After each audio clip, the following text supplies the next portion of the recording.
काल mother's Day होता आणि most of the time daughter in laws त्यांच्या आईसोबत सासूचाही फोटो ॲज अ मदर लावतात. But what I observed is husbands लोक कधीही सासूचा फोटो ॲज अ मदर लावत नाहीत. मी सांगू का, ही विचारसरणी आता बदलणं खूप गरजेचं आहे.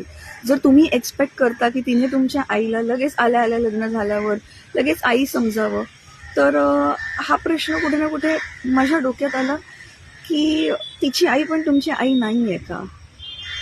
मी पुन्हा सांगेन, प्रश्न खरे सांगू का, प्रश्न कुठून सुरू होतो की आपलं जे आहे ना त्याला व्हॅल्यू आहे, दुसऱ्यांचं आहे त्याला व्हॅल्यू रिस्पेक्ट नाहीये. सो असं म्हणणं नाही की तुम्ही पण आई मानाच आणि हे करा, पण आपण जर प्रत्येकाला रिस्पेक्टफुली वागवायला लागलो तर नाती खरंच खूप छान होतील. डिअर डॉटर इन लॉज, तुमच्या बाबतीत असं होत आहे की जिथे अननेसेसरी प्रेशर दडपणाखाली तुम्ही जाता, तर तुम्हाला पहिलं पॉवरफुल बनणं गरजेचं आहे. त्यासाठी मी पॉवरफुल झोन नावाचं सेशन घेते, फ्री आहे, लिंक बायोमध्ये आहे. आज आणि आत्ता रजिस्टर करा.